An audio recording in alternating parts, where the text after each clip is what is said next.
Amém. Irmãos, convido os irmãos a abrirem suas Bíblias no livro de Êxodo. Êxodo. Quem das crianças sabe aí onde é Êxodo? Parabéns. Vai ganhar um pirulito. Não hoje, porque eu não tenho um aqui. Qual o capítulo? 23.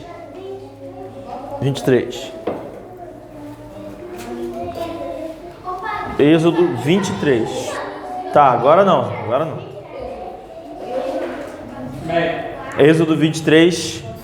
Vamos ler a partir do verso 20 até o final. Êxodo 23, a partir do verso 20 até o final. Diz assim a palavra de Deus: Eis que eu envio um anjo diante de ti, para que te guarde pelo caminho e te leve ao lugar que te tenho preparado. Guarda-te diante dele, ouve a sua voz e não o provoques a ira, porque não perdoará a vossa rebeldia, porque o meu nome está nele. Mas se diligentemente ouvires a sua voz e fizeres tudo o que eu disser, então serei inimigo dos teus inimigos e adversário dos teus adversários, porque o meu anjo irá diante de ti e te levará aos amorreus e os heteus e aos perizeus e aos cananeus, heveus, jebuseus, e eu os destruirei. Não te inclinarás diante de seus deuses, nem os servirás, nem farás conforme as suas obras, antes os destruirás totalmente e quebrarás de todo as suas estátuas. E servireis ao Senhor vosso Deus, e Ele abençoará o vosso pão e a vossa água, e eu tirarei no meio de vós as enfermidades. Não haverá mulher que aborte, nem estéril na tua terra. O número dos teus dias cumprirei. Enviarei o meu terror adiante de ti, destruindo a todo o povo, aonde entrares, e farei, destruindo a todo o povo aonde entrares, e farei que todos os teus inimigos te voltem as costas. Também enviarei vespões adiante de ti, que lancem fora os heveus, os cananeus, os heteus, e de diante de ti. Não os lançarei fora de diante de ti num só ano, para que a terra não se torne em deserto, e as feras do campo não se multipliquem contra ti. Pouco a pouco os lançareis de diante de ti, até que sejas multiplicado e possuas a terra por herança. E porei os teus termos desde o mar vermelho até o mar dos filisteus, e desde o deserto até o rio, porque darei nas tuas mãos aos moradores da terra, para que os lance fora de adiante de ti. Não farás aliança alguma com eles ou com os seus deuses na tua terra, não habitarão, para que não te façam pecar contra mim. Se servires aos seus deuses, certamente isso será um laço para ti. Amém? Irmãos, o nosso Deus, Ele é um Deus de muitas promessas, um Deus que prometeu muitas coisas boas. Aqui nesse texto, o texto diz que Ele faria com que as mulheres não seriam estéreis, né? não abortariam. Ele prometeu, por exemplo, que eles teriam pão, água farta, abençoada. Prometeu que livraria das doenças graves, que livraria dos problemas, dos conflitos, que estaria adiante, livrando dos inimigos, das pessoas que querem o mal. Enfim, muitas promessas são lidas nesse texto aqui. O tema da mensagem de hoje são verdades duras de se ouvir. Irmãos, Deus tem muitas promessas. Eu já fiz uma pregação parecida com essa, usando outros textos, mas a verdade é que Deus tem muitas boas promessas para nós. Promessas que a gente nem deveria se preocupar, porque a Bíblia diz que, tendo sustento e com o que se cobrir, estejamos com isso contentes. Então seria suficiente ter o que comer e ter aonde dormir, um repouso. Seria mais do que suficiente para que nós estivéssemos contentes, no sentido de contentamento, de satisfeitos. No entanto, Deus tem muitas promessas, um monte de promessa. Deus tem promessas para você não ter doenças graves, por exemplo, na Bíblia. Deus prometeu que as coisas vão caminhar bem para os seus filhos se você os castigar, né? Lá em Provérbios tem aquele texto que a gente gosta, delícias da alma, Provérbios 29. E tem uma série de boas promessas na Bíblia. No entanto, você pode não receber absolutamente nenhuma dessas promessas. você pode ficar longe dessas promessas. E por isso que eu disse que o tema da mensagem de hoje são verdades duras. Verdades duras porque nós precisamos e nós devemos entender o que é o nosso papel como criança, nosso papel como homem, nosso papel como mulher. A nossa sociedade não prega mais isso. E as pessoas estão crescendo sem saber o que é ser homem. As pessoas estão crescendo sem saber o que é ser mulher. Os homens estão cada vez mais fracos, mais afeminados, mais infantilizados, mais como jegues, como jumentos, monteses, para não falar palavras não bíblicas. E isso vai destruindo e corroendo a nossa sociedade, destruindo por completo. Esse mesmo texto que a gente leu aqui, eu não sei se os irmãos repararam, ele está repleto de promessas vinculadas a condicionantes. Se não se envolver com os seus deuses, se os expulsar, se você obedecer a tudo quanto tenho ordenado, então enviarei o meu anjo adiante de ti. Então existe essa condição de você ter que fazer essas coisas para receber essas coisas de Deus. Amém. Isso quer dizer então que você precisa conquistar a sua salvação? Não, porque aqui ele está falando de um povo já salvo, aquele que já é salvo e espera receber coisas nessa vida, tem promessas que ele pode confiar, mas para isso ele precisa obedecer a palavra de Deus. Vamos dar um exemplo lá em Deuteronômio, só seguir um pouquinho mais à frente aí, você vai passar por Números, Deuteronômio, capítulo 28.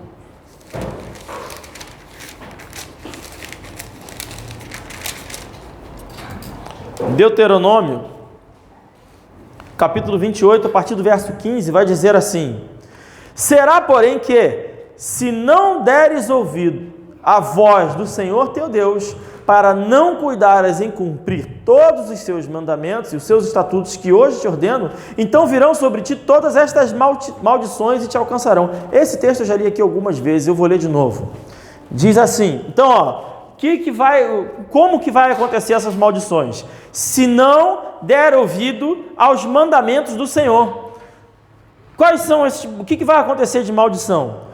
Maldito serás tu na cidade, maldito serás no campo, maldito será o teu cesto e a tua amassadeira, maldito será o fruto do teu ventre, ou seja, teu filho. Será uma maldição para você, problema. E o fruto da tua terra, e as crias das tuas vacas, e o rebanho das tuas ovelhas, maldito será ao entrares, maldito será ao saíres. O Senhor mandará sobre ti a maldição, a confusão, a derrota, em tudo em que puseres a mão para fazer, até que sejas destruído e até que repentinamente pereças, por causa da maldade das tuas obras, pelas quais me deixaste. Então hoje, homens fracos não entendem o seu papel, mulheres masculinizadas não entendem seu papel, vão destruindo sua família, seus filhos, vão destruindo a sua herdade, vão destruindo tudo que tem, tudo que construíram, e não conseguem entender a razão pela qual há a completa destruição. Por quê? E muitas vezes eu estou falando de gente que está dentro da igreja. E por que isso acontece? Porque não deram ouvido à voz do Senhor teu Deus, em não cuidar de cumprir todos os seus mandamentos.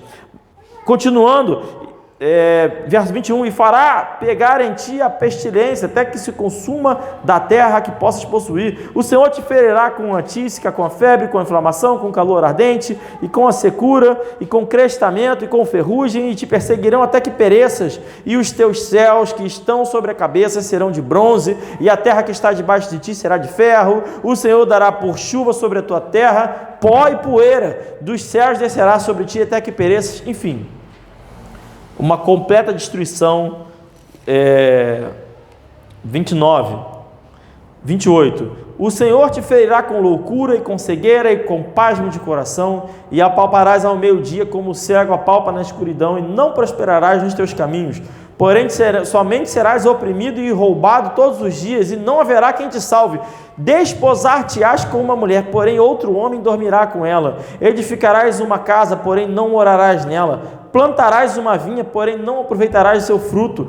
O teu boi será morto aos teus olhos, porém dele não comerás, e teu jumento será roubado diante de ti, e não voltará a ti, e as tuas ovelhas serão dadas aos teus inimigos, e não haverá quem te salve. Teus filhos e tuas filhas serão dados a outro povo, e os teus olhos o verão, e por eles desfalecerão todo dia, porém não haverá poder na tua mão. Irmãos, nós vemos uma série de desgraças. Vou ao verso 45. E todas estas maldições, aí tem tudo aqui, tá? Tem empréstimo, não pago, tem tudo. Todas estas maldições virão sobre ti e te perseguirão e te alcançarão, até que sejas destruído, porquanto não ouvistes a voz do Senhor teu Deus, para guardares os seus mandamentos e os seus estatutos que te tem ordenado. Muito bem. Isso faz, verso 46, serão entre ti por sinal e por maravilha, como também entre a tua descendência para sempre. Esse indivíduo que conhece a Deus e rejeita a Deus, não segue os seus estatutos, ele acaba, por sua vez, em virar um exemplo da destruição que é o zelo de Deus. Por isso que lá em Êxodo 23, diz para você, que a gente leu antes, não provocar o nosso Deus a ira, porque o nosso Deus se ira pelas nossas práticas, pela nossa rebeldia para com o nosso Deus. Pois bem, então eu falei que são verdades duras. A primeira coisa que eu quero dizer é que o Deus da Bíblia é um Deus bom, é um Deus que é amor, mas é um Deus justo e muito justo. Isso quer dizer que Ele é duro, Ele é zeloso para consigo mesmo, Ele é zeloso para com os seus filhos, Ele pune aqueles a quem Ele ama, é o que diz o texto. Então, meus irmãos, nós precisamos entender aquilo que precisa ser entendido. Então vamos a algumas verdades bíblicas. Gênesis capítulo 3.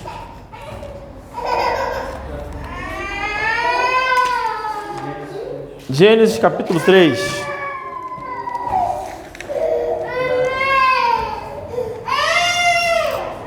Vai dizer assim, verso 16: e a mulher disse, então a punição de Deus, né?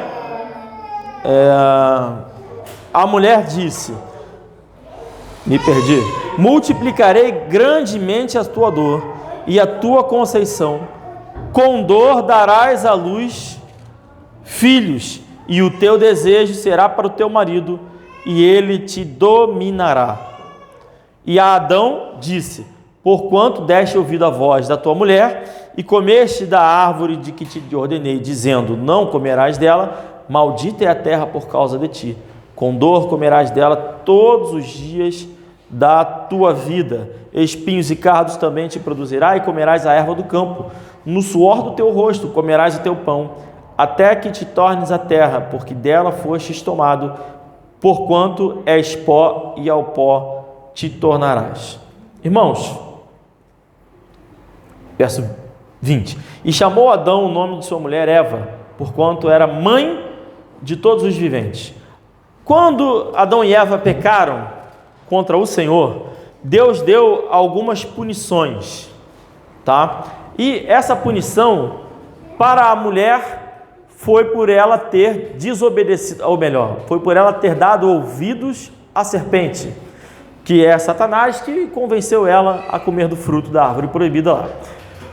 A punição dela era que ela teria dores no parto, ela teria sofrimento no parto, e até hoje isso acontece, mulheres morrem ao dar à luz muitas vezes. Essa é uma das punições. A outra punição é que o marido a dominaria. O desejo dela seria para o seu marido e o marido a dominaria. Isso quer dizer que antes disso isso não acontecia. Hoje deveria ser assim. É uma punição que Deus deu, é uma regra. Mas nós lemos no início que é preciso cumprir a todos os mandamentos do Senhor. Esse é um mandamento. Teu desejo será para o teu marido e ele te dominará. E Adão? Adão, punição dele foi porque ele fez o quê? Deu ouvidos à mulher. A punição dela foi porque ela deu ouvidos à serpente. E a punição dele foi porque ele deu ouvidos à mulher, a sua mulher, a sua esposa, que Deus deu para ele. Ele não poderia ter dado ouvidos à sua mulher em fazer aquilo que é errado. E como punição, então, ele comeria com sacrifício o suor do teu rosto, comerias o pão dele. E o que nós vemos na sociedade hoje? Duas coisas. As mulheres se rebelam contra aquilo que Deus ordenou e não aceitam o domínio masculino. Não querem ser dominadas por seus maridos, não aceitam isso, lutam muitas vezes contra o desejo que está para o seu marido, não se submetem, não se sujeitam, e isso é uma rebeldia para com a palavra de Deus. E os homens a mesma coisa, não se preocupam. O que tem de homem hoje defendendo, por exemplo, que o homem coma do suor de outro homem, não está no gibi. Ah, como assim? É o que nós vemos. Ah, tem pobreza no mundo, tira dos ricos e dá para os pobres. Não é só ele não comer do seu suor, né, de tudo, é ele desejar comer do suor do outro. Antes ele ficasse com fome. Não, ele quer tirar do outro. Isso é antibíblico, isso é uma ideologia. Por isso eu disse, são verdades duras. Hoje tudo se fala nisso. Não, temos que ajudar. Então o governo tira de fulano, tira de ciclano e dá para outro fulano, dá para outro ciclano. É errado.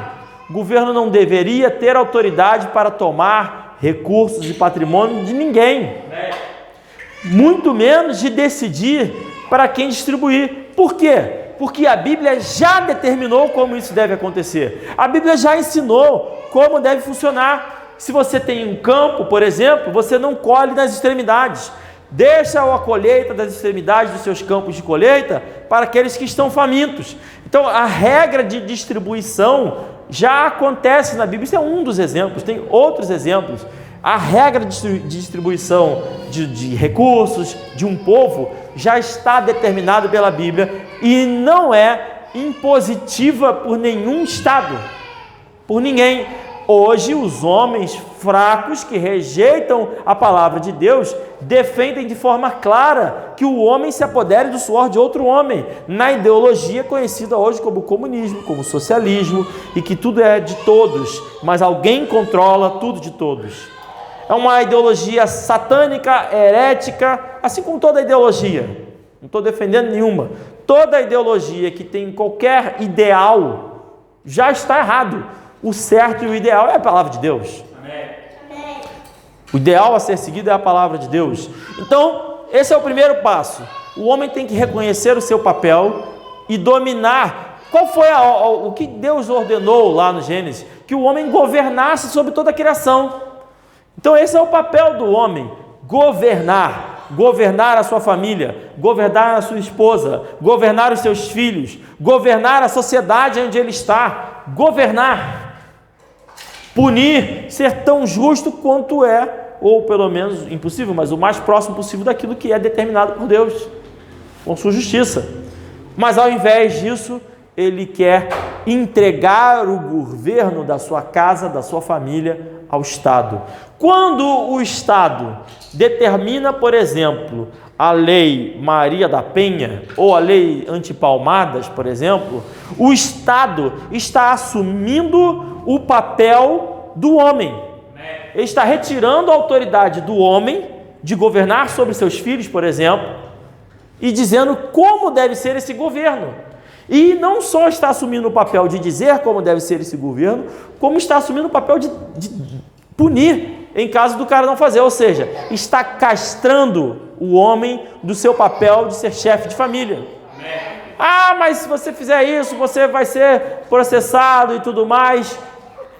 O homem precisa punir os seus filhos. É uma ordem de Deus, e uma ordem que tem promessas. Que se você fizer, você vai livrar a sua alma do inferno, que mesmo quando ele crescer, ele não se desviará de Deus, que as coisas lhe vão bem, você vai ter netos, e que vai desfrutar as delícias da alma nessa vida aqui, se você, como homem, punir os seus filhos.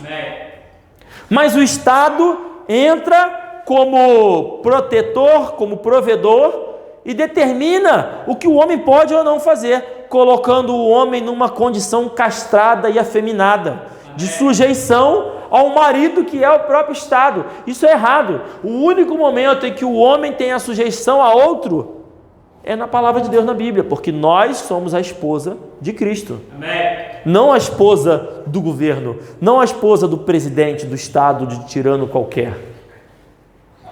Mas é defendido, muito defendido por homens, o papel do Estado como sendo esse provedor. E aí ele vai defender também e vai dizer: a mulher foi embora, largou o cara, não sei o que, fez isso e aquilo outro, e acusou o cara de qualquer coisa, mesmo sem comprovar. É o Estado que vai defender a mulher. É o Estado que vai defender a mulher contra o marido. Ou seja, o Estado funciona como um agente de Satanás entre o casamento. Ele é a própria serpente, porque a serpente conversou com a mulher deu ouvido à serpente e por isso foi contra a palavra de Deus e fez com que o seu marido desse ouvidos a ela. O Estado faz a mesmíssima coisa com a mulher. Você tem que defender, não pode, violência psicológica, violência qualquer coisa e tal. Um bando de afrescalhado, um bando de gente fraca que não pode ouvir um não, que não pode ter uma briga. Irmãos, dentro de um casal sempre vai ter uma briga. A mulher grita com o marido grita com a mulher, e essa é a vida humana. Normal. Não, se você gritar, se você gritar comigo, a mulher grita com o marido não pode gritar com a mulher, porque senão o Estado pode intervir e a violência psicológica e vai ter todas as punições. Agora mesmo, recentemente, teve um cara famoso aí, que eu não sei o nome, famoso sei lá quem, eu fiz só um título, foi preso, porque não pagou pensão, 200 mil de pensão o cara deve. Olha que loucura, e vai lá o Estado, prende o cara. Por quê? Porque é o Estado se colocando como marido. É Satanás se intervindo no meio das relações matrimoniais. É errado. Está errado. Então, uma das verdades que a gente tem que reconhecer como cristão é que todo Estado é de Satanás, pertence a Satanás. Todos os governos do mundo. Lembra quando Samuel se indignou, o profeta Samuel ficou chateado lá, falando com Deus lá, Deus falou: não é a ti, porque o povo queria um rei como os outros povos, e Deus falou: não é a ti que eles estão rejeitando, é a mim. Amém. Então, quando o povo deseja um Estado, deseja um rei que governe sobre si, esse povo está rejeitando a Deus. E tudo que foi descrito aqui em Êxodo 23, em Deuteronômio 28, conforme ele disse que os filhos seriam levados em cativeiro, aconteceu de fato. Era para que o povo fosse guiado e gerido pela palavra de Deus, que cada homem... como é que funcionaria essa sociedade? Como funcionava antes? Cada homem seria o seu chefe de família. Cada homem casado seria o responsável pela proteção da sua família. Aí quando tem guerra, como é que o povo vai? Os homens se unem e vão, acontece isso direto, e vão para a guerra, como deve ser, por livre e espontânea vontade, não por imposição estatal como escravos. Então essa é a primeira verdade. O Estado, ele é satânico. Por isso que o crente, quando vai discutir política, ele tem que ter isso em mente. Eu estou defendendo mais ou menos Estado. É impossível haver uma sociedade sem Estado hoje. É impossível. Impossível. Por isso não, mas no futuro haverá. Jesus Cristo virá e governará, mais uma vez, sobre todas as nações, mostrando como deveria ser um reino, uma sociedade reinada por Deus. Amém. Mas isso não aconteceu, então a gente tem que dar menos poder aos nossos governantes. Todas as leis que são discutidas, tudo que é discutido e debatido, deveriam estar pensando nisso. Isso aumenta ou diminui o poder dos governantes. E agora voltando então, essa é a primeira verdade dura. Crente não pode ficar defendendo um Estado totalitário que governa sobre todo mundo, que decide o que pode, o que não pode, como é que vai ser as relações de casamento. Não, isso não existe. Casamento é o homem, a mulher e Deus. A Bíblia diz que quando há um conflito entre irmãos da igreja, seria melhor, olha a gravidade, seria melhor que o menor da igreja julgasse entre os irmãos. O menor, e não que fosse levado a um juiz, a um estado. Então esses conflitos, eu te digo uma coisa, 90%, estou chutando, mas provavelmente seria mais do que isso, 90% dos divórcios se encerrariam se a autoridade sobre as discussões do divórcio estivesse na igreja. 90% não ia ter. Somente casos extremos, realmente ameaça de vida, coisa assim, e mesmo assim eles iam resolver, porque o direito a tirar a vida de outra pessoa estava nas mãos dos anciãos. Quando a Bíblia fala lá, tem o texto, né, que o pai tivesse um filho muito rebelde, poderia matar o seu filho, vamos dizer assim. Mas ele não matava, ele deveria, pela regra, ele levava o seu filho aos anciãos para avaliar se era isso mesmo. Então, a avaliação não está na mão do casal, não está na mão do pai, nesse caso, em casos extremos. Estaria na mão das autoridades da igreja. Se isso acontecesse, eu não estou falando da nossa igreja, de crentes, de pessoas salvas, do pai, de família. Vamos supor, a filha tem um problema com o genro, deveria ser o pai o responsável por gerir aquilo ali. O pai da filha, o pai do genro, vão reunir, vão discutir. Eles iam achar soluções, se fossem tementes a Deus. Ia se entender. Agora, uma sociedade onde é cheia de mulher com filhos sem pai, cheia de mulher sem filhos, não tem como resolver nada, porque são pessoas totalmente alheios da vontade de Deus, não conhecem a palavra de Deus, não se envolvem com a palavra de Deus, estão rejeitando a palavra de Deus e, portanto, não têm sabedoria mesmo, discernimento para tomar qualquer decisão. Amém. Vamos dar um pulo lá em Efésios 5.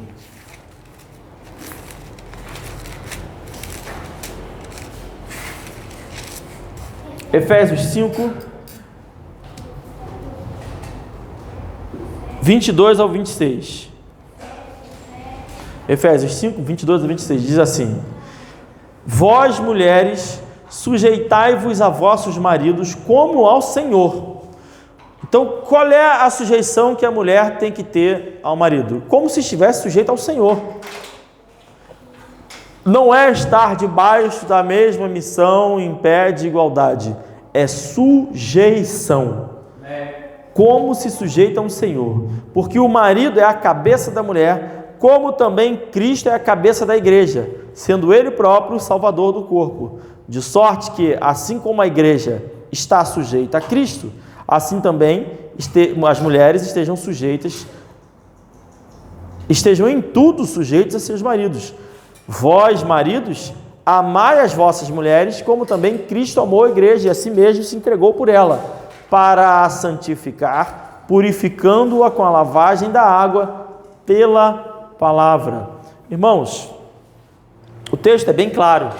A ordem para as mulheres que elas lutam contra é que elas obedeçam aos seus maridos, estejam em tudo sujeitas a seus maridos. A Bíblia não manda que as mulheres amem os seus maridos. Não manda isso. Não é uma ordenança. E eu canso de ver assim, vídeos de homens fracos fazendo videozinho com suas esposas, perguntando: você me ama? Ridículo. O simples fato do homem desejar ser amado pela sua esposa já mostra que ele não entende a palavra de Deus. Porque a Bíblia não manda isso. Não é obrigação da mulher amar o seu marido, ela tem que estar sujeita, obedecendo. Esse é o desafio para ela. E o desafio para o homem? Amar. O homem é obrigado a amar a sua esposa, como Cristo amou a igreja. De que maneira? Se entregando a si mesmo por ela e lavando, santificando, purificando ela com a palavra de Deus. Ele precisa conhecer em primeiro lugar então a palavra de Deus, para então ordenar, para então orientar a sua esposa. Senão ele não vai conseguir lavá-la e purificá-la pela palavra de Deus. Então o homem precisa... Agora pensa bem, a mulher, ela tem que estar sujeita em tudo. Vamos dar um pulo rapidinho, antes de eu avançar nisso? Lá em 1 Coríntios, só voltar um pouquinho, 11.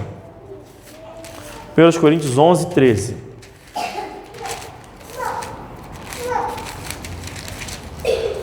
(11, 13 e 15).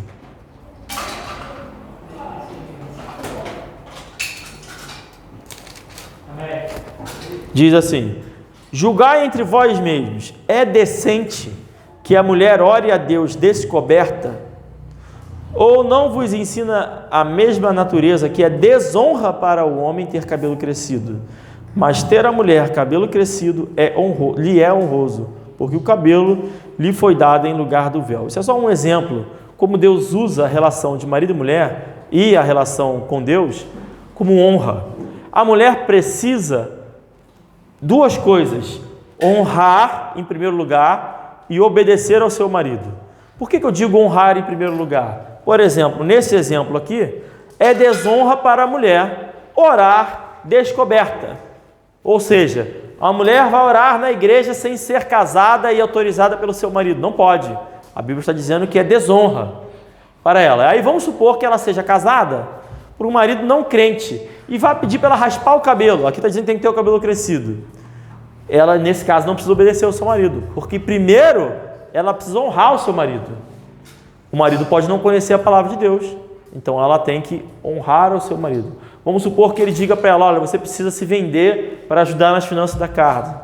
Ela não pode aceitar isso, porque primeiro ela precisa honrar o seu marido e depois ela obedece ao seu marido. Agora, quando o marido é crente, é salvo e conhece a palavra de Deus, ele não vai pedir coisas desonrosas para sua mulher, ou pelo menos não deveria. E se pedir, a mulher não tem que obedecer mesmo assim, que primeiro a obediência é a Deus. E aí sim a mulher. Então o marido precisa conhecer a palavra de Deus em primeiro lugar e depois conhecer o seu papel. O marido precisa ordenar a mulher, dar ordens, dizer como tem que ser. Ele precisa determinar o que vai ser da casa, o que não vai ser. Agora, o que nós vemos é que os homens são fracos. Olha, tem casais por aí, homens casados, que não têm filhos e que se submetem às suas esposas. Irmãos, deixa eu falar uma coisa aqui para vocês. Não tem propósito o homem casar com uma mulher que não vai lhe dar filhos.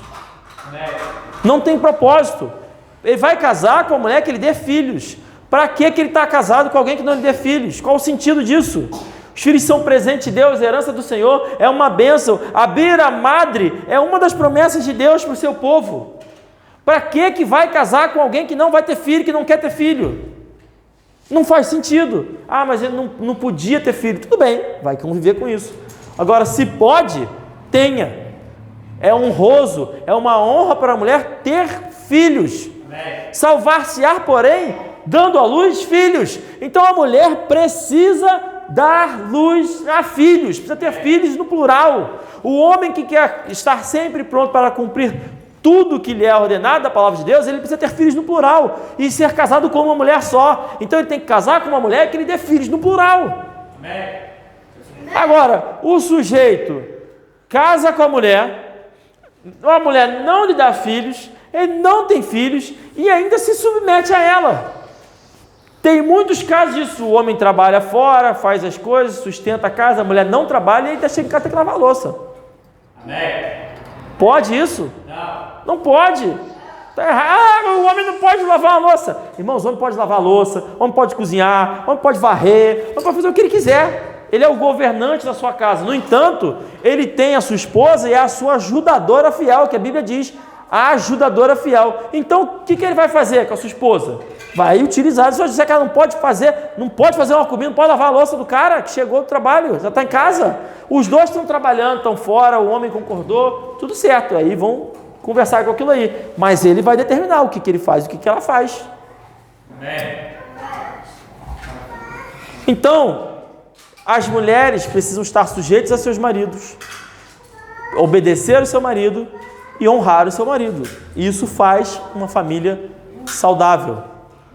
E ter filhos. E os homens precisam amar a sua esposa e governar e gerir os seus filhos.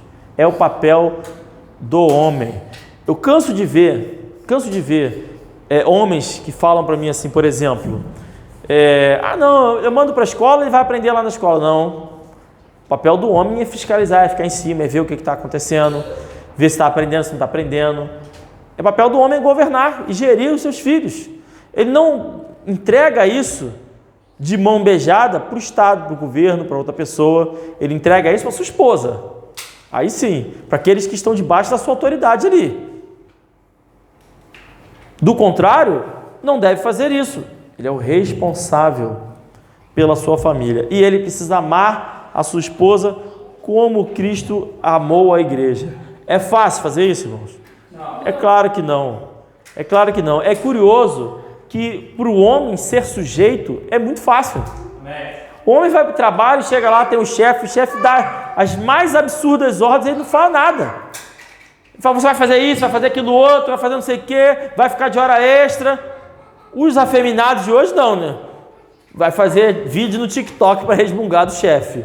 Mas o homem de verdade vai lá e vai fazer. Porque ele sabe que tem que ser feito. O homem não tem problema em se sujeitar a ninguém, não. Sempre foi assim. Ele se sujeita. Beleza.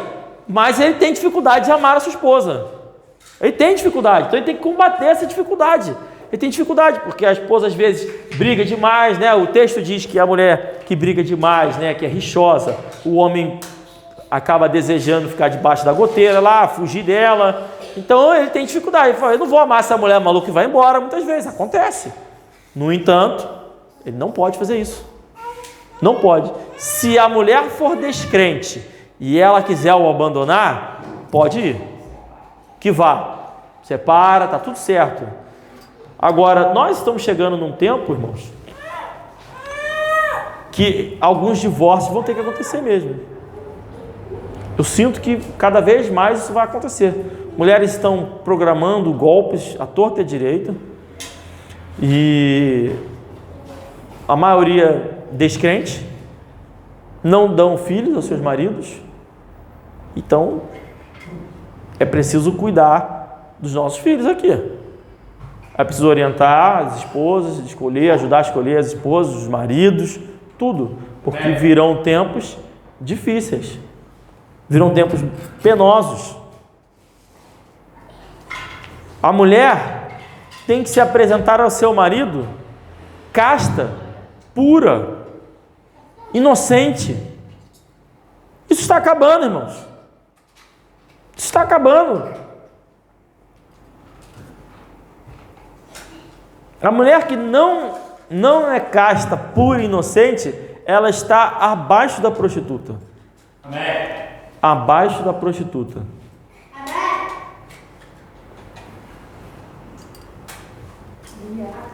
A Bíblia deixa isso bem claro. Inclusive, tem prostitutas que foram mulheres que serviram a Deus. Tem mulheres que se fizeram, inclusive, de prostitutos, não eram prostitutos, mas se fizeram de prostitutos e estavam corretas. Não tem mulheres adúlteras que estavam corretas. Não tem. Não tem na Bíblia. Nenhum exemplo. Você tem exemplo de prostitutos que ajudaram os homens de Deus, ajudaram a vencer batalhas. Tem exemplo da mulher que se fez de prostituta e estava certo e o homem de Deus não estava. Mas você não tem exemplo nenhum de nenhuma mulher fazendo traição e estar correto com isso. Não tem. O exemplo principal que alguém poderia dizer seria de Davi, mas quando ele se envolveu com ela, o que aconteceu? Veio morte. O filho morreu como punição. Exemplo de todos. Punição está errado. Então a mulher tem que se apresentar pura. E aqui vamos lá em Gênesis de novo, 45. Fala um pouquinho mais sobre o papel do homem. Sinceramente, eu não entendo como eu tenho ouvido tantos homens defendendo essa ideia de não ter filhos. Como isso pode estar no meio, muitas vezes, de gente cristão. Ou pelo menos que se diz cristão. Gênesis 45, do 7 a 8, vai dizer: pelo que Deus me enviou adiante de vós para conservar vossa sucessão na terra, e para guardai-vos em vida por um grande livramento. Assim, não fostes vós que me enviastes para cá, senão Deus que me tem posto por pai de Faraó e por senhor de toda a sua casa, e como regente em toda a terra do Egito. Deus, aliás, um dos papéis do homem nessa terra, determinados aqui por Deus, é conservar a sucessão na terra. O homem tem que ter a sua sucessão. Isso se aplica ao homem individualmente, na família, e à igreja. Aí os membros de uma igreja têm que ter filhos e têm que conservar a sua sucessão. Deus instituiu o homem em uma função, uma missão paternal. O homem precisa ser pai. O texto é claríssimo quanto a essa missão, o que ela significa: conservar a sua sucessão, governar o seu lar. Como é que pode os homens, e aqui o Senhor vai dizer que Deus colocou José por pai de Faraó, regente de toda a terra do Egito, para conservar a sucessão do povo de Deus. Como é que os homens que se dizem cristãos não têm filhos e defendem não ter filhos? Tem que ter filhos. Todo casamento, crente e não crente, que não tem filhos deliberadamente, por interesse, por vontade, por desejo, está errado. Está claramente, objetivamente errado. É um casamento que não tem função em si mesmo. São pessoas, adultos, velhos, brincando de casinha. É por isso que o texto diz que no futuro, duas promessas que Deus tem para o futuro. Uma é que 7 mulheres disputarão um homem para casar. E vão dizer para eles: olha, não precisamos de alimento, não precisamos de nada, só queremos o teu nome, só queremos casar. Por quê? Porque elas são empoderadas, são financeiramente bem, mas destruíram sua vida e ficam desesperadas. E a outra promessa é que no futuro Deus separaria crianças e mulheres para oprimir e governar sobre o povo. Por quê? Porque as mulheres estão agindo como crianças e os homens como mulheres. É isso. Além de ter literalmente crianças e mulheres governando e oprimindo o povo por causa da ação estatal ou governamental. Irmãos, essa é a mensagem que eu tenho para hoje. Se der tudo certo, eu faço uma segunda parte de Verdades Duras no domingo que vem.